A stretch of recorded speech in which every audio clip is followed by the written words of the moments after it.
talvel rood masinate vaatamiseks vabalt. Mina olen Erika, Pajusti lasteaia Tõrrutõnn Lepatriinu roodu ülem.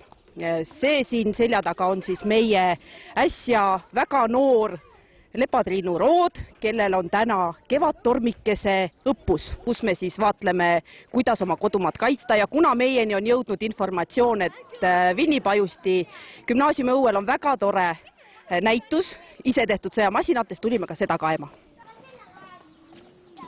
Mulle meeldivad autod. Mulle meeldib motorratas seal ja siis mille peal on need poitsid ka.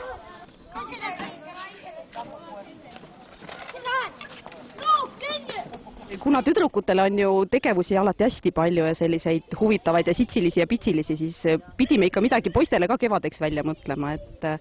Ja kuna see püssiteema on nii oluline ja kuna Eestimaal oli kevadtorm, siis meil on nüüd kevadtormike. Ja huvi on suur, et kellel võimalik pani selga kaitsevärvi riided, kellel ei olnud võimalik, tuli nii nagu on.